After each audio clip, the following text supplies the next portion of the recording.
Hello my dear students, ಹೇಗಿದ್ದೀರಾ ಎಲ್ಲರೂ? Welcome to Pallavi tutorials. ಮಕ್ಕಳೆಲ್ಲರೂ ಕೂಡ ನಾಳೆ ಎಕ್ಸಾಮಿಗೆ ಬಿಸ್ನೆಸ್ ಸ್ಟಡೀಸ್ ಓದ್ತಾ ಇರ್ತೀರಿ. ಸೊ ಪಾರ್ಟ್ ಡಿಯಲ್ಲಿ ಕೇಳುವಂತಹ 8 ಮಾರ್ಕ್ಸಿನ ಇಂಪಾರ್ಟೆಂಟ್ ಕ್ವಶನ್ಸ್ ಯಾವುದು ವಿತ್ ಆನ್ಸರ್ಸ್ ಹೇಳ್ತಾ ಇದ್ದೀನಿ. ಡೀಟೇಲ್ ಆಗಿ ಎಕ್ಸ್ಪ್ಲನೇಷನ್ನ ಕೊಡಲಿಕ್ಕಾಗಲ್ಲ, ಹಾಗಾಗಿ ಇಂಪಾರ್ಟೆಂಟ್ ಕ್ವಶನ್ಸ್ ಯಾವುದು ಅಂತ ಹೇಳಿ ಅದರದ್ದು ಮೀನಿಂಗು ಮತ್ತು ಪಾಯಿಂಟ್ಸನ್ನು ನಾನು ಕೊಡ್ತೀನಿ. ಸೊ ಎಕ್ಸ್ಪ್ಲನೇಷನ್ನ ಓನಾಗಿ ನೀವು ಬರೀಬೇಕು. ಓನಾಗಿ ಬರೆದ್ರು ಕೊಡ್ತಾರೆ ಮಾರ್ಕ್ಸು, ಅಥವಾ ಕಾನ್ಸೆಪ್ಟನ್ನು ಅರ್ಥ ಮಾಡಿಕೊಂಡು ಆ್ಯಸ್ ಇಟ್ ಈಸ್ ಏನು ನೀವು ಕಲ್ತಿರ್ತೀರಿ ಅದನ್ನು ಕೂಡ ಬರೀಬಹುದು. ಸೊ ಬಿಸ್ನೆಸ್ ಸ್ಟಡೀಸಲ್ಲಿ ಓನಾಗಿ ಕಾನ್ಸೆಪ್ಟನ್ನು ಅರ್ಥ ಮಾಡಿಕೊಂಡ್ರೆ ಈಸಿಯಾಗಿ ಎಕ್ಸ್ಪ್ಲೇನ್ ಮಾಡ್ಬೋದು. ಒಂದು ವಿಚಾರ. ಇನ್ನೊಂದು ಏನು ಅಂತ ಹೇಳಿದ್ರೆ, ಚಾಪ್ಟರ್ 1 ಏನಿದೆ, nature and significance of management, ಈ ಒಂದು ಚಾಪ್ಟರಲ್ಲಿ ಇಂಪಾರ್ಟೆಂಟ್ ಕ್ವಶನ್ಸ್ ಯಾವುದು ಅಂತ ಹೇಳಿದ್ರೆ 4 to 5 ಕ್ವಶನ್ಸು ಇಂಪಾರ್ಟೆಂಟ್ ಕೊಡಲೇಬೇಕಾಗತ್ತೆ. ರೀಸನ್ ಏನು ಅಂತ ಹೇಳಿದ್ರೆ, ಒಂದೊಂದು ಮಾಡೆಲ್ ಪೇಪರಲ್ಲಿ ಒಂದೊಂದು ಕ್ವಶನ್ ಇದೆ. ಒಂದು ಲಾಸ್ಟ್ ಇಯರ್ ಕೇಳಿರೋದು, ಅಥವಾ ಲಾಸ್ಟ್ ಇಯರ್ ಮಾಡೆಲ್ ಪೇಪರು, ಅಥವಾ ಇಷ್ಟು ವರ್ಷದಲ್ಲಿ ನಾವು ನೋಡ್ಕೊಂಡ್ಬಂದಿರೋ ರೀತಿ ವೆರಿ ಇಂಪಾರ್ಟೆಂಟ್ ಟಾಪಿಕ್ ಅಂತ ಬಂದಾಗ ಫಸ್ಟ್ ಚಾಪ್ಟರ್ ಒಂದು ಬಿಟ್ಟು ಉಳಿದಿದ್ದೆಲ್ಲ ಇಂಪಾರ್ಟೆಂಟ್ ಅಂತ ಹೇಳ್ಕೊಂಡು ಜಸ್ಟ್ ಅನಲೈಸ್ ಮಾಡಿ ಕೊಡಬಹುದು. ಆದರೆ ಫಸ್ಟ್ ಚಾಪ್ಟರ್ ಮಾತ್ರ characteristics of management important, objectives of management important, functions of management ಕೂಡ ಇಂಪಾರ್ಟೆಂಟ್ ಆಗಿರುತ್ತೆ. Same time management considered as both art and science, ಅದು ಕೂಡ ಇಂಪಾರ್ಟೆಂಟು. ಈ ವರ್ಷ ಕೂಡ ಇನ್ನೊಂದು, ಅದು ನಮಗೂ ಕೂಡ ಆಶ್ಚರ್ಯನೇ, ಈ ಒಂದು ಟಾಪಿಕ್ನ 8 ಮಾರ್ಕ್ಸಿಗೂ ಕೇಳಬಹುದಾ ಅಂತ ಇಲ್ಲಿವರೆಗೂ ಕೇಳಿರಲಿಲ್ಲ. ಅದೇನು ಮಾಡಿದ್ದಾರೆ ಅಂತ ಹೇಳಿದ್ರೆ, ವಾಟ್ ಈಸ್ ಮ್ಯಾನೇಜ್ಮೆಂಟ್ ಅಂತ ಕೇಳಿ draw the neat diagram which shows the different levels of management ಅಂತ ಕೇಳಿದ್ದಾರೆ. ಅಂದರೆ ಲೆವೆಲ್ಸ್ ಆಫ್ ಮ್ಯಾನೇಜ್ಮೆಂಟ್ ಕಾನ್ಸೆಪ್ಟು ಅದು ಕೇಳೋದೇ ಆಗಿತ್ತು. 2 ಮಾರ್ಕ್ಸಿಗೆ 1 ಮಾರ್ಕಿಗೆ ಕಾನ್ಸೆಪ್ಟ್ ಇಂಪಾರ್ಟೆಂಟ್ ಆಗಿತ್ತು. ಬಟ್ ಇದು ಒಂದು ಶಾರ್ಟ್ ಕಾನ್ಸೆಪ್ಟು, ಚಿಕ್ಕ ಕಾನ್ಸೆಪ್ಟು, ಇದನ್ನು 8 ಮಾರ್ಕ್ಸಿಗೆ ಎಲಾಬ್ರೇಟ್ ಆಗಿ ಬರೀಲಿಕ್ಕೆ ತುಂಬ ಕಷ್ಟ. ಆದರೂ ಕೂಡ ಈ ಒಂದು ಕಾನ್ಸೆಪ್ಟನ್ನ 8 ಮಾರ್ಕ್ಸಿಗೆ ಕೇಳಿದ್ದಾರೆ ಅಂತ ಹೇಳಿದ್ರೆ, ನೀವು ಮ್ಯಾನೇಜ್ಮೆಂಟ್ ಅಂತ ಹೇಳಿದ್ರೆ ಏನು, ಅಲ್ಲಿಂದ ಶುರು ಮಾಡಿ ಲೆವೆಲ್ಸ್ ಆಫ್ ಮ್ಯಾನೇಜ್ಮೆಂಟಲ್ಲಿ ಎಷ್ಟು ಟೈಪ್ಸ್ ಬರುತ್ತೆ ಅದನ್ನು ಡಯಾಗ್ರಾಮ್ ಬರೆದು ಆ ಲೆವೆಲ್ಸಲ್ಲಿ ಯಾರ್ಯಾರು ಬರ್ತಾರೆ, ಅವ್ರ ಕೆಲಸಗಳೇನು ಎಲ್ಲ ಡೀಟೇಲ್ ಆಗಿ ಬರೆದ್ರೆ ಮಾತ್ರ ನಿಮಗೆ 8 ಮಾರ್ಕ್ಸ್ ಸಿಗುತ್ತೆ.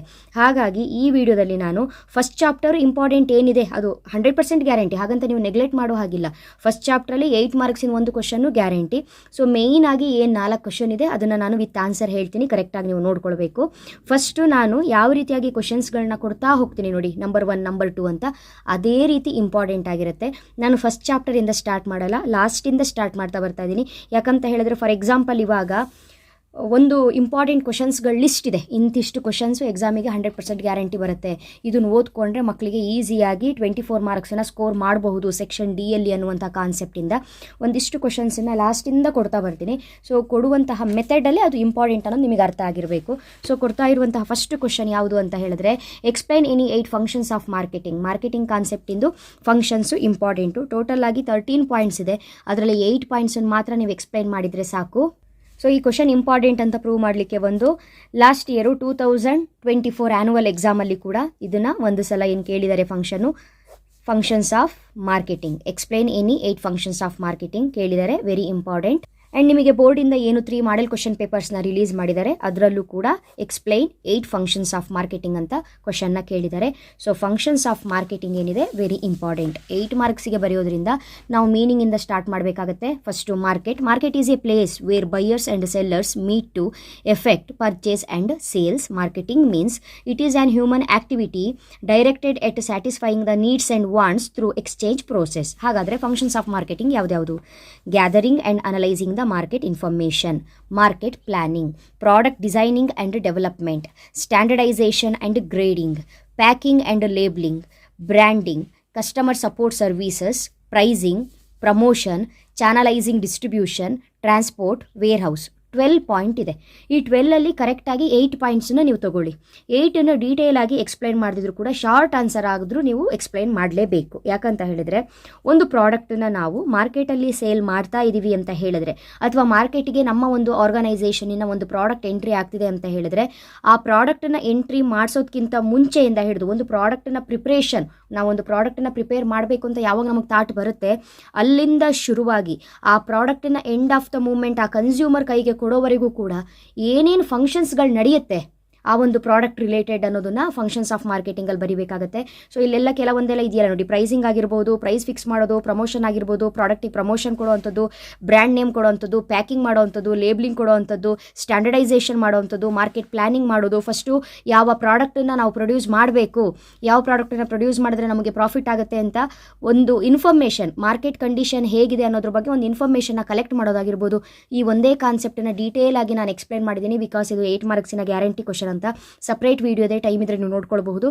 ಹಾಗಾಗಿ ಇದರಲ್ಲಿ 8 ಪಾಯಿಂಟ್ಸನ್ನು ನೀವು ಎಟ್ ಎನಿ ಕಾಸ್ಟ್ ಅದನ್ನು ಎಕ್ಸ್ಪ್ಲೈನ್ ಮಾಡಿ ಬರೀಲೇಬೇಕು. 13 ಪಾಯಿಂಟ್ಸ್ ಇದೆ, ಸೊ 8 ಪಾಯಿಂಟ್ಸನ್ನು ನೀವು ತಗೊಳ್ಳಿ.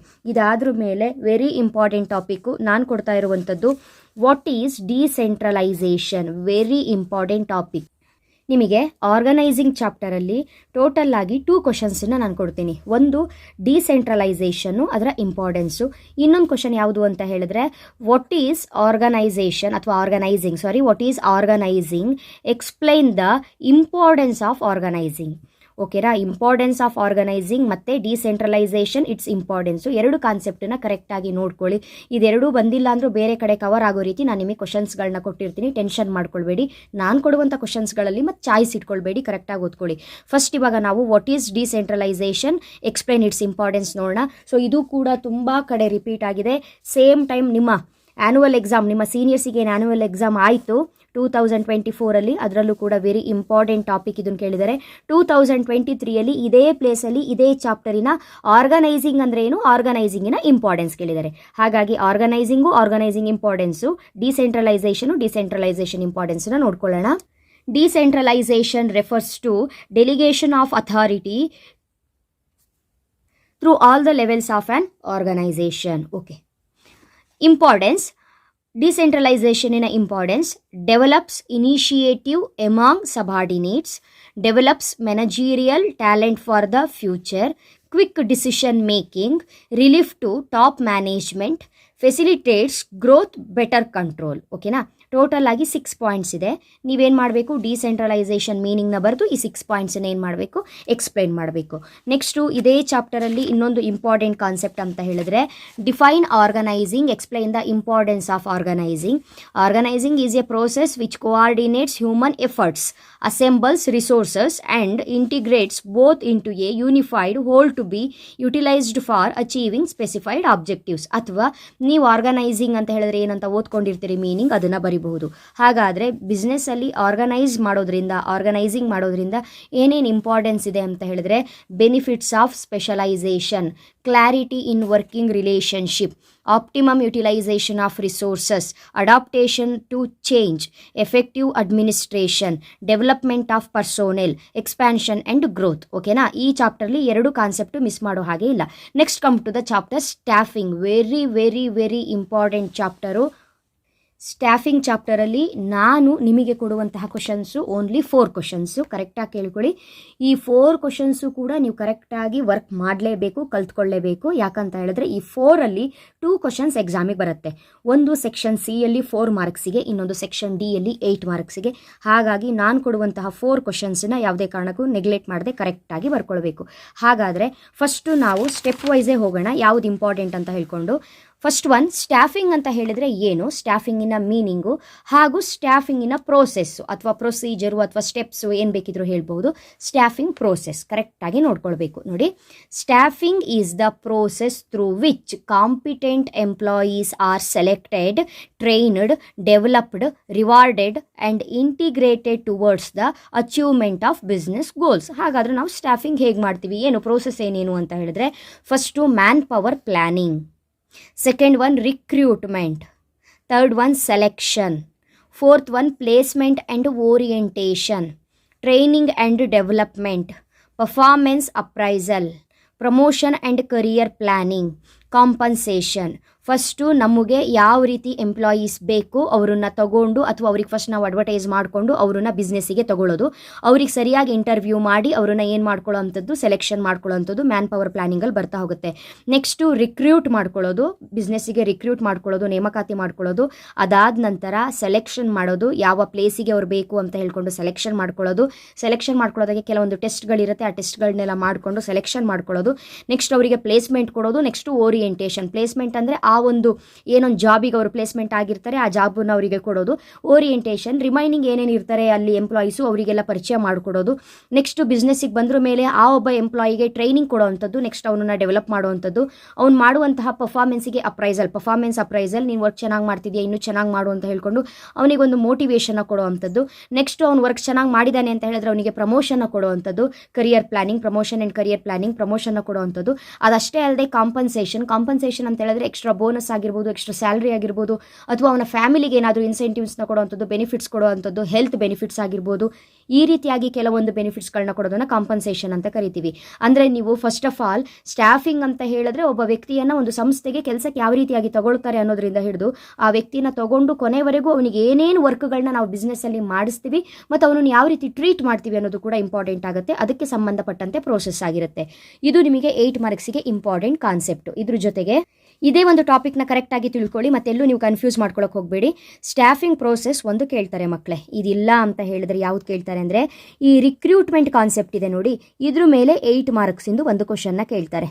ರಿಕ್ರೂಟ್ಮೆಂಟ್ ಕಾನ್ಸೆಪ್ಟ್ ಮೇಲೆ sources of recruitment, external sources, internal sources ಏನಿದೆ ಅದ್ರ ಮೇಲೆ 8 ಮಾರ್ಕ್ಸಿಗೆ ಕೇಳ್ತಾರೆ, ಅಥವಾ ಅದು 4 ಮಾರ್ಕ್ಸಿಗೂ ಬರಬಹುದು. ಅದು ಬಿಟ್ಟರೆ ಸೆಲೆಕ್ಷನ್ ಮೇಲೆ 8 ಮಾರ್ಕ್ಸಿಗೆ ಕೇಳ್ತಾರೆ. 8 ಒಂದೇ ಅಂತಲ್ಲ, 4ಗೂ ಕೇಳ್ತಾರೆ. ನಾನು ಇಲ್ಲಿ ಯಾವ ಟಾಪಿಕ್ ಮೇಲೆ ಕ್ವಶನ್ ಕೇಳ್ತಾರೆ ಅದನ್ನು ಹೇಳ್ತಾ ಇದ್ದೀನಿ. ರಿಕ್ರೂಟ್ ಮೇಲೆ ಸೋರ್ಸಸ್ ಆಫ್ ರಿಕ್ರೂಟ್ಮೆಂಟ್ ಕೇಳ್ತಾರೆ. ಸೆಲೆಕ್ಷನಲ್ಲಿ ಸೆಲೆಕ್ಷನ್ ಏನಿದೆ, ಟೈಪ್ಸ್ ಏನಿದೆ, ಪ್ರೋಸೆಸ್ ಏನಿದೆ, ನಾವು ಒಬ್ಬ ವ್ಯಕ್ತಿಯನ್ನು ಯಾವ ರೀತಿಯಾಗಿ ಸೆಲೆಕ್ಟ್ ಮಾಡ್ತೀವಿ ಅನ್ನೋದಕ್ಕೆ ಸೆಲೆಕ್ಷನ್ ಪ್ರೋಸೆಸ್ ಇದೆ. ಇದು ಟೈಪ್ಸ್ ಅಲ್ಲ, ಸಾರಿ, ಪ್ರೋಸೆಸ್. ಇದು ಸೆಲೆಕ್ಷನ್ ಪ್ರೋಸೆಸ್ಸು ಯಾವ ರೀತಿಯಾಗಿ ಬರುತ್ತೆ ಅನ್ನೋದನ್ನು ನಾವು ಓದಬೇಕು. ಅದಾದ್ರ ಮೇಲೆ ಇಲ್ಲಿ ಟ್ರೈನಿಂಗ್ ಆ್ಯಂಡ್ ಡೆವಲಪ್ಮೆಂಟ್ ಅಂತಿದೆ ನೋಡಿ, ಈ ಒಂದು ಕಾನ್ಸೆಪ್ಟು 8 ಮಾರ್ಕ್ಸಿಗೆ ಇಂಪಾರ್ಟೆಂಟು. ಹಾಗಾದರೆ ಟ್ರೈನಿಂಗ್ ಆ್ಯಂಡ್ ಡೆವಲಪ್ಮೆಂಟಲ್ಲಿ ಯಾವ ರೀತಿ ಕೇಳ್ತಾರೆ ಅಂತ ಹೇಳಿದ್ರೆ, ವಿಚ್ ಟೈಪ್ ಆಫ್ ಟ್ರೈನಿಂಗ್ನ ನಾವು ಬಿಸ್ನೆಸ್ಸಲ್ಲಿ ಪ್ರೊವೈಡ್ ಮಾಡ್ತೀವಿ, ಅದು on the job training, of the job training. 2 types of training methods, on the job, of the job. So ಈ 4 ಕಾನ್ಸೆಪ್ಟ್ ಅಷ್ಟೇ ನೋಡಿಕೊಂಡು ಸಾಕು ಈ ಚಾಪ್ಟರಲ್ಲಿ. ಒಂದು ಸ್ಟಾಫಿಂಗ್ ಪ್ರೋಸೆಸ್ ಆಯಿತಾ, ಇನ್ನೊಂದು ರಿಕ್ರೂಟ್ಮೆಂಟು, ಸೋರ್ಸಸ್ ಆಫ್ ರಿಕ್ರೂಟ್ಮೆಂಟ್ ಆಯಿತಾ, ಸೆಲೆಕ್ಷನಲ್ಲಿ ಪ್ರೋಸೆಸ್ ಏನು ಬರುತ್ತೆ ಅದನ್ನು ನೋಡ್ಕೊಳ್ಳೋದು, ಟ್ರೈನಿಂಗಲ್ಲಿ on the job training, off the job training. So ಒಂದೊಂದೇ ನಾನು ಹೇಳ್ತಾ ಹೋಗ್ತೀನಿ ಆನ್ಸರು. ಇವಾಗ ಸ್ಟಾಫಿಂಗ್ ಪ್ರೋಸೆಸ್ ಮುಗಿತಲ್ಲ, ನೆಕ್ಸ್ಟ್ ನಿಮಗಿಲ್ಲಿ ರಿಕ್ರೂಟ್ಮೆಂಟ್ ಮೇಲೆ ಕ್ವಶನ್ನ ಯಾವ ರೀತಿ ಕೇಳ್ತಾರೆ ಅನ್ನೋದ್ರ ಬಗ್ಗೆ ನಿಮಗೆ ಐಡಿಯಾ ಇರಬೇಕು. ಲಾಸ್ಟ್ ಇಯರು ಅಂದರೆ 2024 ಆ್ಯನುವಲ್ ಎಕ್ಸಾಮಲ್ಲಿ explain any 8 commonly used external sources of recruitment ಅಂತ ಕೇಳಿದ್ದಾರೆ. ಇಂಟರ್ನಲ್ ಕೇಳಿಲ್ಲ, ಇಂಟರ್ನಲ್ 2 ಪಾಯಿಂಟ್ಸ್ ಅಷ್ಟೇ ಇರೋದ್ರಿಂದ ಎಕ್ಸ್ಟರ್ನಲ್ ಕೇಳಿದ್ದಾರೆ. So external sources of recruitment ಯಾವುದು ಅಂತ ಬರೀಬೇಕು. ಇಲ್ಲಿ ಒಂದೇ ಕಡೆ ಅಲ್ಲ, ನಿಮಗೇನು ಮಾಡೆಲ್ ಪೇಪರ್ 3 ರಿಲೀಸ್ ಮಾಡಿದ್ದಾರೆ, ಅದರಲ್ಲಿ ಒಂದು ಪೇಪರಲ್ಲಿ ಎಗೈನ್ ಮತ್ತೆ explain any 8 external sources of recruitment ಅಂತ ಕೇಳಿದ್ದಾರೆ. Very very very important concept, ಹಾಗಾಗಿ ಇದು ನೋಡ್ಕೊಳ್ಬೇಕು. ಇನ್ನೊಂದು ಮಾಡೆಲ್ ಪೇಪರಲ್ಲಿ ನಾ ಹೇಳಿದ್ನಲ್ಲ ಟ್ರೈನಿಂಗ್ ಮೆಥಡ್ಸ್ ಕೇಳಿದ್ದಾರೆ, on the job, of the job ಕೇಳಿದ್ದಾರೆ ನೋಡಿ. On the job training method, of the job training method ಕೇಳಿದ್ದಾರೆ. ಹಾಗಾಗಿ ಮತ್ತೆ ಇನ್ನೊಂದು ಪೇಪರಲ್ಲಿ ಟೋಟಲ್ ಆಗಿ 3 ಪೇಪರಲ್ಲ ನಿಮಗೆ ಬಿಟ್ಟಿರೋದು. ನೆಕ್ಸ್ಟ್ ಇನ್ನೊಂದರಲ್ಲಿ ಯಾವ್ದು ಕೇಳಿದ್ದಾರೆ, ಸೆಲೆಕ್ಷನ್ ಪ್ರೋಸೆಸ್ ಕೇಳಿದ್ದಾರೆ. ಈ 3ರಲ್ಲಿ ಒಂದು 8 ಮಾರ್ಕ್ಸಿಗೆ ಪಕ್ಕ, ಅಲ್ಲಿ ಸ್ಟಾಫಿಂಗ್ ಪ್ರೋಸೆಸ್ಸು 4ಗೂ ಕೇಳ್ಬೋದು. ಹಾಗಾಗಿ ಈ 4ನ್ನ ಯಾವುದೇ ಕಾರಣಕ್ಕೂ ನೀವು ಬಿಡೋ ಹಾಗೆ ಇಲ್ಲ. ಅಲ್ಲಿಗೆ ಇವಾಗ ನೆಕ್ಸ್ಟ್ ನಾವೇನು ನೋಡಬೇಕು, ಎಕ್ಸ್ಟರ್ನಲ್ ಸೋರ್ಸಸ್ ಆಫ್ ರಿಕ್ರೂಟ್ಮೆಂಟ್ ನೋಡಬೇಕು. ಬೇಸಿಕ್ಕಿಂದ ನೋಡ್ತಾ ಹೋಗೋಣ. ಕ್ವಶನ್ನ ಯಾವ ರೀತಿ ಕೇಳ್ತಾರೆ ಅನ್ನೋದ್ರ ಬಗ್ಗೆ ಐಡಿಯಾ ಬಂತು ನಿಮಗೆ. Here recruitment is the process of searching candidates for employment ಅಂತ ಬರೀರಿ, ಇದು meaning. Sources of recruitment, 2 types of recruitments are there. First one internal sources, second one external sources. ನಾನಿಲ್ಲಿ ಕಾಲಮ್ ಹಾಕಿ ಬರ್ದಿದ್ದೀನಿ ನೋಡಿ, ಸೋರ್ಸಸ್ ಆಫ್ ರಿಕ್ರೂಟ್ಮೆಂಟ್ ಯಾವ್ದು ಅಂತ. Internal sources, promotions, transfer if possible. 8 ಮಾರ್ಕ್ಸಿಗೆ ಕೇಳಿರೋದ್ರಿಂದ ಈ ಬಾಕ್ಸನ್ನ ಹೀಗೆ ಹಾಕಿ, ಇದು ಹಾಗೆ ಇರಲಿ, ಇದು ನಮಗೆ ಎಕ್ಸ್ಪ್ಲನೇಷನ್ ನೀಡಿಲ್ಲ. ಎಕ್ಸ್ಟರ್ನಲ್ ಸೋರ್ಸಸ್ಸಲ್ಲಿ ನೀವೇನು ಮಾಡಬೇಕು, ಎಕ್ಸ್ಪ್ಲೈನ್ ಮಾಡಬೇಕು. Direct recruitment, casual callers, advertisement, employment exchange, placement agencies, campus recruitment. ಅಲ್ಲಿಗೆ 2 ಕ್ವಶನ್ಸ್ ಕಂಪ್ಲೀಟ್ ಆಯಿತು. Next on the job training, off the job training method ಕೇಳಿದಾರಲ್ಲ, 4 ಕೇಳಿದ್ದಾರೆ. ಹಾಗಾಗಿ on the job training, first training ಅಂತ ಹೇಳಿದ್ರೆ ಏನು ಅನ್ನೋದನ್ನ ಬರ್ಕೊಳ್ಳಿ. Training is any process by which the aptitude, skills and abilities of employees to perform specific jobs are increased. On the job training, off the job training methods ಯಾವುದು ಅಂತ ಪಾಯಿಂಟ್ಸ್ನಲ್ಲಿ ಬರೆದಿಟ್ಟಿದ್ದೀನಿ, ಓನಾಗಿ ಎಕ್ಸ್ಪ್ಲೈನ್ ಮಾಡಬೇಕು ಮಕ್ಕಳೇ. On the job training method apprenticeship programmes, coaching, internship training, job rotation. Off the job training methods ಯಾವ್ದು ಅಂತ ಹೇಳಿದ್ರೆ class room lectures, conferences, films, case study, computer modelling, vestibule training. ಇಲ್ಲಿ ಟೋಟಲ್ ಆಗಿ 1 2 3 4 5 ಇದೆ. ಇಲ್ಲಿ 1 2 3 4 ಇದೆ. ಆನ್ ದ ಜಾಬಲ್ಲಿ 4 ಇದೆ, of the ಜಾಬಲ್ಲಿ 5 ಇದೆ.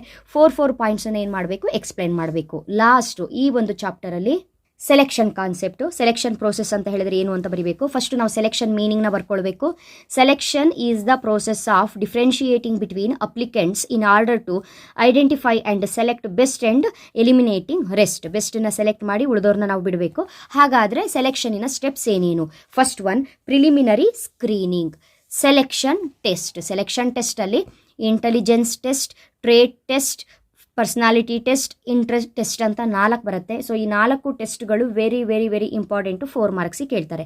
ಅಲ್ಲಿ first point preliminary screening, second point selection test, third point interview. ಓಕೆನಾ, third point interview, 4th point reference and background check. 5th one selection decision. 6th one medical examination. 7th one job offer. 8th one contract of employment. First ಯಾವ ರೀತಿ employee ಬೇಕು ಅಂತ preliminary screening ಮಾಡೋದು. ಆಮೇಲೆ ಅವರ ಒಂದು ಟ್ಯಾಲೆಂಟ್ಗಳನ್ನ ನೋಡಿ ಎಲ್ಲ ಟೆಸ್ಟ್ಗಳನ್ನ ಕಂಡಕ್ಟ್ ಮಾಡಿ ಅವ್ರನ್ನ ಸೆಲೆಕ್ಷನ್ ಮಾಡ್ಕೊಳ್ಳೋದು. ಸೆಲೆಕ್ಷನ್ ಮಾಡಿರುವಂಥ ಒಂದಿಷ್ಟು ಜನಕ್ಕೆ ಕರೆಕ್ಟಾಗಿ ಯಾವ ಟೈಪ್ ಆಫ್ ಇಂಟರ್ವ್ಯೂ ಕೊಡಬೇಕು ಅಂತ ಯೋಚನೆ ಮಾಡಿ ಅವರಿಗೆ ಇಂಟರ್ವ್ಯೂನ ಕೊಡುವಂಥದ್ದು. ಇಂಟರ್ವ್ಯೂ ಕೊಟ್ಟಾಗಿ ಅವರೇನಾದರೂ ಸೆಲೆಕ್ಷನ್ ಆಗುವಂತಹ ಸ್ಟೇಜಲ್ಲಿ ಇದ್ದಾರೆ, ಇಂಟರ್ವ್ಯೂ ಪಾಸ್ ಆಗಿದ್ದಾರೆ ಅಂತ ಹೇಳಿದ್ರೆ ಅಂಥ ಎಂಪ್ಲಾಯೀಸ್ಗಳ ಬ್ಯಾಕ್ಗ್ರೌಂಡ್ ವೆರಿಫಿಕೇಷನ್ನ ಮಾಡುವಂಥದ್ದು. ಬ್ಯಾಕ್ಗ್ರೌಂಡ್ ವೆರಿಫಿಕೇಷನಲ್ಲಿ 100% ಗುಡ್, ಏನೂ ಪ್ರಾಬ್ಲಮ್ ಇಲ್ಲ ಅಂತ ಬಂದರೆ ಅವ್ರನ್ನ ಸೆಲೆಕ್ಷನ್ ಮಾಡ್ಕೊಳ್ಳೋದು.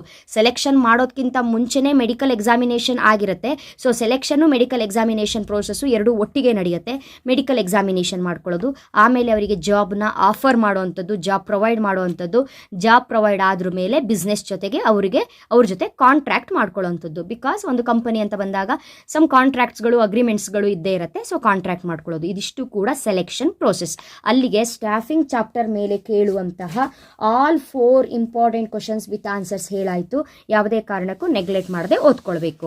ಈಗ last but not the least chapter 1 nature and significance of management ಅಲ್ಲಿ ಟೋಟಲ್ ನಂಬರ್ ಆಫ್ ಕ್ವಶನ್ಸು. ಅದರಲ್ಲಿ first one basic characteristics of management. First ನಾವು ಕ್ಯಾರೆಕ್ಟರಿಸ್ಟಿಕ್ಸನ್ನು ಎಕ್ಸ್ಪ್ಲೈನ್ ಮಾಡೋಕ್ಕಿಂತ ಮುಂಚೆ ಮೀನಿಂಗ್ನ ಬರ್ಕೊಳ್ಬೇಕಾಗತ್ತೆ. ಮ್ಯಾನೇಜ್ಮೆಂಟ್ ಮೀನಿಂಗ್ ಏನು ಅನ್ನೋದನ್ನು ಬರ್ಕೊಂಡು ಕ್ಯಾರೆಕ್ಟರಿಸ್ಟಿಕ್ಸನ್ನು ನಾವು ಎಕ್ಸ್ಪ್ಲೈನ್ ಮಾಡಬೇಕಾಗತ್ತೆ. So management meaning: management is defined as the process of planning, organising, actuating and controlling an organisational operation in order to achieve coordination of resources to attain the organisational objectives more effectively ಅಂತ ಬರ್ಕೊಂಡು, ಅಥವಾ ನೀವು management meaning ಯಾವುದು ಓದ್ಕೊಂಡಿರ್ತೀರೋ ಅದನ್ನೇ ಬರೀಬಹುದು. ಅದಾದ್ರ ಮೇಲೆ features, characteristics ಏನಿದೆ ಪಾಯಿಂಟ್ಸನ್ನು explain ಮಾಡಬೇಕು. First point: management is a goal oriented process. Management is universal or pervasive. Management is multi dimensional. ಅದರಲ್ಲಿ management of work, management of people, management of operations. Management is a continuous process. Management is group activity. Management is a dynamic function. Management is intangible force. 7 points ಇದೆ. 7 point explain ಮಾಡಬೇಕು. ಈ ಕಾನ್ಸೆಪ್ಟನ್ನು explain ಮಾಡಿರೋ ವೀಡಿಯೋಸ್ಗಳು ನಿಮಗೆ ಸಿಗುತ್ತೆ. Next functions ಕೂಡ explain ಮಾಡಿದ್ದೀನಿ. ಈ ಚಾಪ್ಟರಲ್ಲಿ function ಕಾನ್ಸೆಪ್ಟಿನ question ಯಾವ ರೀತಿಯಾಗಿ ಕೇಳ್ತಾರೆ, ಆಲ್ರೆಡಿ ಮಾಡೆಲ್ ಪೇಪರಲ್ಲೆಲ್ಲ ಬಂದಿದೆ. Management is A series of continuous inter related functions, comment ಅಂತ ಕ್ವಶನ್ ಕೇಳ್ತಾರೆ. ಅವಾಗ ನೀವು ಮ್ಯಾನೇಜ್ಮೆಂಟ್ ಇಲ್ಲಿ ನೋಡ್ಕೊಳ್ಬೇಕು. ಫಸ್ಟ್ ಕ್ವಶನೇ ಆಗಿರುತ್ತಲ್ಲ, ಮ್ಯಾನೇಜ್ಮೆಂಟು ಫಂಕ್ಷನ್ನು ಕೇಳಿದರೆ ಸೊ ಮ್ಯಾನೇಜ್ಮೆಂಟ್ ಫಂಕ್ಷನ್ಸನ್ನ ಬರೀಬೇಕು. ಅಥವಾ ಡೈರೆಕ್ಟ್ ಆಗಿ explain the functions of management ಅಂತ ಕೇಳ್ತಾರೆ. ಇಲ್ಲಿ ಮೀನಿಂಗಿಂದ ಸ್ಟಾರ್ಟ್ ಮಾಡಬೇಕು. ಫಸ್ಟು ಮೀನಿಂಗ್ನ ಬರೀಬೇಕು. ಮೀನಿಂಗ್ ಆದ್ರ ಮೇಲೆ ಫಂಕ್ಷನ್ಸ್ ಏನಿದೆ, planning, organising, staffing, directing, controlling ಎಲ್ಲವನ್ನ ಎಕ್ಸ್ಪ್ಲೈನ್ ಮಾಡಬೇಕು. ಹಾಗಾದರೆ ಹೇಗೆ ಎಕ್ಸ್ಪ್ಲೈನ್ ಮಾಡಬೇಕು? ಪ್ಲಾನಿಂಗ್ ಚಾಪ್ಟರು 4 ಮಾರ್ಕ್ಸಿಗೆ ಓದ್ಕೊಂಡಿರ್ತೀರಿ. ಪ್ಲಾನಿಂಗ್ ಅಂದರೆ ಏನು ಅಂತ ಗೊತ್ತಿರುತ್ತೆ, ಪ್ಲಾನಿಂಗ್ ಫೀಚರ್ಸ್ ಗೊತ್ತಿರುತ್ತೆ, ಅದನ್ನು ಬರೆಯುವಂಥದ್ದು. ಅಥವಾ ಪ್ಲಾನಿಂಗಲ್ಲಿ ಸ್ಟೆಪ್ಸ್ ಇರುತ್ತೆ, ಅದನ್ನು ಬರೆಯುವಂಥದ್ದು. ಆರ್ಗನೈಸಿಂಗ್ ಅಂದರೆ ಏನಂತ ಓದ್ಕೊಂಡಿರ್ತೀರಿ, ಆರ್ಗನೈಸಿಂಗ್ ಪ್ರೋಸೆಸ್ ನೀವು ಈಗಷ್ಟೇ ಆರ್ಗನೈಸಿಂಗ್ ಇಂಪಾರ್ಟೆನ್ಸ್ ಓದ್ಕೊ ಬಂದ್ರಲ್ಲ 8 ಮಾರ್ಕ್ಸಿಗೆ, ಅಲ್ಲಿರುತ್ತಲ್ಲ ಪಾಯಿಂಟ್ಸು, ಅದನ್ನು ಬರೀಬಹುದು. ಸ್ಟಾಫಿಂಗ್ ಅಂತ ಹೇಳಿದ್ರೆ ಏನು, ಅದ್ರ ಪ್ರೋಸೆಸ್ನ ಬರೆಯೋದು. ಡೈರೆಕ್ಟಿಂಗ್ ಅಂತ ಹೇಳಿದ್ರೆ ಏನು, ಡೈರೆಕ್ಟಿಂಗಿನ ಎಲಿಮೆಂಟ್ಸು ಪ್ರೋಸೆಸ್ಸು ಬರೆಯುವಂಥದ್ದು. ಕಂಟ್ರೋಲಿಂಗ್ ಅಂತ ಹೇಳಿದ್ರೆ ಏನು, ಅದ್ರ ಪ್ರೋಸೆಸ್ ಬರೆಯುವಂಥದ್ದು. ಬೇರೆ ಎಲ್ಲ ಕ್ವಶನ್ಸ್ಗಳು ಈ ಕಾನ್ಸೆಪ್ಟ್ ಮೇಲೆ ಕವರ್ ಆಗೋದ್ರಿಂದ ಆಲ್ಮೋಸ್ಟ್ ಇದು ಡೌಟ್ ಇದೆ ಕೇಳುವಂಥದ್ದು. ನಿಮಗೆ ಈಗ ಆರ್ಟ್ ಆ್ಯಂಡ್ ಸೈನ್ಸ್ ಅಂತಲೇ ಕೇಳ್ಬೋದು, ಅಥವಾ ಆಬ್ಜೆಕ್ಟಿವ್ಸ್ ಕೇಳ್ಬೋದು, ಅಥವಾ ಕ್ಯಾರೆಕ್ಟರಿಸ್ಟಿಕ್ಸೇ ಕೇಳ್ಬೋದು. ಬಟ್ ಇದು ಡೌಟೇ ಅಂತ ಅನಿಸುತ್ತೆ. ಆದರೂ ಕೇಳಿದ್ರು ಕೂಡ ಕನ್ಫ್ಯೂಸ್ ಮಾಡ್ಕೊಳ್ಳದೆ ಏನೇನು ಬರೀಬೇಕು ಅಂತ ನಾನು ಹೇಳಿದೆ ಅಷ್ಟೇ. ನೆಕ್ಸ್ಟ್ ಹಾಗಾದರೆ ಇನ್ನೊಂದು ಇಂಪಾರ್ಟೆಂಟ್ ಕ್ವಶನ್ ಯಾವುದು ಅಂತ ಹೇಳಿದ್ರೆ, management is considered to be both an art and science, explain ಅಂತ ಕೇಳ್ತಾರೆ. ಫಸ್ಟ್ ಮ್ಯಾನೇಜ್ಮೆಂಟ್ ಅಂತ ಹೇಳಿದ್ರೆ ಏನು ಅಂತ ಬರ್ಕೊಳ್ಳಿ. Management is a art. ಯಾಕಂತ ಹೇಳಿದ್ರೆ practical knowledge, personal skill, personalised application, perfection through practices, goal oriented creativity. ಮ್ಯಾನೇಜ್ಮೆಂಟ್ನ ಸೈನ್ಸ್ ಅಂತ ಯಾಕೆ ಕರಿತೀವಿ ಅಂತ ಹೇಳಿದ್ರೆ, universally acceptance principles based on experimentation, cause and effect relationship. ಅಲ್ಲಿ 6 ಪಾಯಿಂಟು, ಇಲ್ಲಿ 3 ಪಾಯಿಂಟು ಇದೆ. ಸೊ ನೀವೊಂದು 4 ಪಾಯಿಂಟ್ ಅಲ್ಲ ಎಕ್ಸ್ಪ್ಲೇನ್ ಮಾಡಿದ್ರೆ ಸಾಕು, ಇಲ್ಲೊಂದು 3 ಪಾಯಿಂಟ್ ಎಕ್ಸ್ಪ್ಲೇನ್ ಮಾಡಿ. ಹೌದು, ನಾವು ಮ್ಯಾನೇಜ್ಮೆಂಟನ್ನು ಕನ್ಸಿಡರ್ ಮಾಡ್ತೀವಿ, ಅದು ಆರ್ಟ್ಸು ಹೌದು, ಸೈನ್ಸು ಹೌದು ಅಂತ. ಯಾಕೆ ಅಂತ ಹೇಳಿದ್ರೆ, here conclusion from the above discussion we can say that the management is both art and science ಅಂತ ಒಂದು ಕನ್ಕ್ಲೂಷನ್ ಮಾಡಿ. ಯಾಕಂದರೆ ಎಕ್ಸ್ಪ್ಲನೇಷನ್ ಎಲ್ಲ ಕೊಟ್ಟಿರ್ತೀರಲ್ಲ, ಅದನ್ನೊಂದು ಕನ್ಕ್ಲೂಡ್ ಮಾಡಿ. ನೆಕ್ಸ್ಟ್ ಈ ಚಾಪ್ಟರಲ್ಲಿ one of the important concept ಅಂತ ಹೇಳಿದ್ರೆ, that is objectives of management. Objectives of management ಕೇಳಿದಾಗ ಕೂಡ ಮೀನಿಂಗ್ನ ಬರೆದ್ಬಿಟ್ಟೆ ಸ್ಟಾರ್ಟ್ ಮಾಡಬೇಕು. ಫಸ್ಟು ಮೀನಿಂಗ್ನ ಬರ್ಕೊಂಡಾದ್ರ ಮೇಲೆ ಆಬ್ಜೆಕ್ಟಿವ್ಸ್ ಯಾವ್ದ್ಯಾವ್ದಿದೆ ಅನ್ನೋದನ್ನ ಬರೀಬೇಕು. First one organisational objectives. Here organisational objectives are survival, profit, growth. ಇದು ಮೂರನ್ನ ಎಕ್ಸ್ಪ್ಲೈನ್ ಮಾಡಬೇಕು. Second one social objectives. Social objectives ಏನೇನು? Environment protection, giving employment opportunity, providing basic amenities, ಇದನ್ನೆಲ್ಲ ಬರೀಬೇಕು. ಪರ್ಸನಲ್ ಆಬ್ಜೆಕ್ಟಿವ್ಸ್ ಅಂತ ಬಂದಾಗ satisfying the financial needs, satisfying the social needs, satisfy the higher level of needs ಅಂತ ಬರೀಬೇಕು. ಅಥವಾ ನೀವು ಪಾಯಿಂಟ್ಸ್ ಏನು ಕಲೆಕ್ಟ್ ಮಾಡ್ಕೊಂಡಿದ್ದೀರಿ ಆಬ್ಜೆಕ್ಟಿವ್ಸ್ ಆಫ್ ಮ್ಯಾನೇಜ್ಮೆಂಟಿಗೆ ಅದನ್ನು ಓದ್ಕೊಳ್ಬಹುದು. Last but not the least, ಈ ಒಂದು ಲೆವೆಲ್ಸ್ ಆಫ್ ಮ್ಯಾನೇಜ್ಮೆಂಟ್ ಕಾನ್ಸೆಪ್ಟು ಇಲ್ಲಿವರೆಗೂ ಕೂಡ ನಿಮಗೆ ಪ್ಯಾಟರ್ನ್ ಚೇಂಜ್ ಆಗೋವರೆಗೂ ಕೂಡ 5 ಮಾರ್ಕ್ಸಿಗೆ ಪ್ರಾಕ್ಟಿಕಲ್ ಓರಿಯೆಂಟೆಡ್ ಕ್ವಶನಿಗೆ ಈ ಒಂದು ಟಾಪಿಕ್ ವೆರಿ ಇಂಪಾರ್ಟೆಂಟ್ ಅಂತ ನಿಮಗೆ ಹೇಳ್ತಾ ಇದ್ವಿ. ಸೊ ಈ ವರ್ಷ ಇದನ್ನು ನಾವು 8 ಮಾರ್ಕ್ಸಿಗೆ ಇಂಪಾರ್ಟೆಂಟ್ ಅಂತ ಹೇಳ್ತಾ ಇದ್ವಿ. ಕ್ಲೀನಾಗಿ ಬರೀಬೇಕು. ಫಸ್ಟ್ ಏನು ಮಾಡಿ ಅಂತ ಹೇಳಿದ್ರೆ, ಮ್ಯಾನೇಜ್ಮೆಂಟ್ ಅಂತ ಹೇಳಿದ್ರೆ ಏನು? ಹೇಗಿದ್ರು 2 ಮಾರ್ಕ್ಸಿಗೆ ಓದ್ಕೊಂಡಿರ್ತೀರಲ್ಲ ಮಕ್ಕಳೇ, ಅದನ್ನೇ ಮ್ಯಾನೇಜ್ಮೆಂಟ್ ಅಂತ ಹೇಳಿದ್ರೆ ಏನು ಅಂತ ಬರೀರಿ. ಅದಾದ್ರ ಮೇಲೆ ಲೆವೆಲ್ಸ್ ಆಫ್ ಮ್ಯಾನೇಜ್ಮೆಂಟಿಗೆ ಒಂದು ಮೀನಿಂಗ್ನ ಕೊಡಿ. Levels of management refer to a line of demarcation between various managerial positions in an organization ಅಂತ ಬರೆದು ಈ ಒಂದು ಡಯಾಗ್ರಾಮ್ನ ಬರಿಬೇಕು. ಗೊತ್ತಿರುತ್ತೆ ನಿಮಗೆ ಡಯಾಗ್ರಾಮ್ ಹೇಗಿದೆ ಅಂತ. ಈ ಒಂದು ಡಯಾಗ್ರಾಮ್ನ ನೀಟಾಗಿ ಬರೆದು top level, middle level, operation level or low level ಅಂತ ಬರೆದು ಟಾಪ್ ಲೆವೆಲಲ್ಲಿ ಯಾರ್ಯಾರು ಬರ್ತಾರೆ? Directors, board of directors, CEO, next managing director, MD, president ಅಂತ ಬರಿಬೇಕು. ಮಿಡ್ಲ್ ಲೆವೆಲಲ್ಲಿ ಯಾರು ಬರ್ತಾರೆ? ಆಲ್ ಡಿಪಾರ್ಟ್ಮೆಂಟಲ್ ಮ್ಯಾನೇಜರ್ಸ್ ಬರ್ತಾರೆ ಅಲ್ವಾ? Finance manager, HR manager, marketing manager, sales manager, production manager, advertising manager etcetera ಅವರೆಲ್ಲ ಬರ್ತಾರೆ. ಆಪರೇಷನ್ ಆರ್ ಲೋ ಲೆವೆಲ್ ಅಂತ ಬಂದಾಗ ಸೂಪರ್ವೈಸರ್ ಬರ್ತಾರೆ, ಫೋರ್ಮನ್ ಬರ್ತಾರೆ, ವರ್ಕರ್ಸ್ ಆರ್ ಎಂಪ್ಲಾಯೀಸ್ ಬರ್ತಾರೆ. ಸೊ ಅಷ್ಟು ಬರ್ದಾದ್ರ ಮೇಲೆ ಕೆಳಗಡೆ ಒಂದು ಎಕ್ಸ್ಪ್ಲನೇಷನ್ನ ಕೊಡಿ. ಟಾಪ್ ಲೆವೆಲ್ ಅಂತ ಹೇಳಿದ್ರೆ ಓನರ್ ಆಫ್ ದ ಬಿಸ್ನೆಸ್ ಯಾರಿರ್ತಾರೆ ಅವ್ರು ಬರ್ತಾರೆ. ಮಿಡಲ್ ಲೆವೆಲ್ ಅಂತ ಹೇಳಿದ್ರೆ ಬಿಸ್ನೆಸ್ಸು ಟಾಪ್ ಲೆವೆಲಿಗೂ ಲೋ ಲೆವೆಲಿಗೂ ಲಿಂಕ್ನ ಕ್ರಿಯೇಟ್ ಮಾಡುವಂತಹ ಮಿಡಲ್ ಲೆವೆಲ್ ಮ್ಯಾನೇಜರ್ಸ್ ಏನಿರ್ತಾರೆ ಅವ್ರು ಬರ್ತಾರೆ. ಲೋ ಲೆವೆಲ್ ಅಂತ ಹೇಳಿದ್ರೆ ಒಂದು ಆರ್ಗನೈಸೇಷನ್ನು ಸರ್ವೈವ್ ಆಗಬೇಕು, ಗ್ರೋತ್ ಆಗಬೇಕು, ಪ್ರಾಫಿಟ್ ಆಗಬೇಕು ಅನ್ನುವಂಥ ಕಾರಣಕ್ಕೆ ಹಗಲು ರಾತ್ರಿ ಯೋಚನೆ ಮಾಡದೆ ಬಿಸ್ನೆಸ್ಸಿಗಾಗಿ ದುಡಿಯುವಂತಹ ಎಂಪ್ಲಾಯೀಸ್ಗಳು ಏನಿರ್ತಾರೆ ಅವರು ಲೋ ಲೆವೆಲಲ್ಲಿ ಬರ್ತಾರೆ. ಸೊ ಅವ್ರ ಬಗ್ಗೆ ಒಂದಿಷ್ಟು ಇಂಟ್ರೊಡಕ್ಷನ್ನ ಕೊಟ್ಟು ಓನರ್ ಯಾರು, ಮ್ಯಾನೇಜರ್ಸ್ ಯಾರು, ಎಂಪ್ಲಾಯೀಸ್ ಯಾರು ಅಂತ ಒಂದು 2 ಲೈನಲ್ಲಿ ಇಲ್ಲಿ ಇಂಟ್ರೊಡಕ್ಷನ್ ನೀವು ಕೊಟ್ಟು ಬರೆದು ಬಿಟ್ಟರೆ ಸೊ 8 ಮಾರ್ಕ್ಸು ತೊಗೊಳ್ಬಹುದು. ಈ ಡಯಾಗ್ರಾಮ್ನ ಯಾವುದೇ ಕಾರಣಕ್ಕೂ ಮಿಸ್ ಮಾಡಬೇಡಿ. ಬಿಕಾಸ್ ಕ್ವಶನಲ್ಲೇ ಅವರು ಮೆನ್ಷನ್ ಮಾಡಿದ್ದಾರೆ ವಿತ್ ಡಯಾಗ್ರಾಮ್ನ ಬರದೆ ಶುರು ಮಾಡಬೇಕು ಅಂತ. So these are all the very important topics under section D, 8 marks questions. So video lengthy ಅಂತ ಅನಿಸ್ತಾ ಇರ್ಬೋದು, ಆದರೆ ಎಂಡ್ವರೆಗೂ ಯಾರು ವಿಡಿಯೋನ ವಾಚ್ ಮಾಡಿರ್ತೀರಿ ನಿಮಗೆ ಮಾತ್ರ ಗೊತ್ತಾಗಿರುತ್ತೆ. ಹೌದು, ಈ ಒಂದು ವಿಡಿಯೋದಲ್ಲಿ ಹೇಳಿರುವಂಥ ಇನ್ಫಾರ್ಮೇಷನ್ನ ಫಾಲೋ ಮಾಡಿದ್ದೆ ಆದರೆ 24 ಮಾರ್ಕ್ಸನ್ನು ಈಸಿಯಾಗಿ ತೊಗೊಳ್ಬಹುದು. ಬಿಕಾಸ್ ನಾನಿಲ್ಲಿ ನಿಮಗೆ ಒಂದು ಬಂದಿಲ್ಲ ಅಂದರೂ ಇನ್ನೊಂದು ಹೇಗೆ ಕ್ಯಾಲ್ಕುಲೇಟ್ ಮಾಡಿ ಕೊಡಬೇಕು ಹಾಕ್ಕೊಟ್ಟಿದ್ದೀನಿ. ಸೊ ನಿಮಗೆ 3 ಕ್ವಶನ್ಸು ಇಲ್ಲಿ ಕವರ್ ಆಗಬೇಕು ಅಂತ.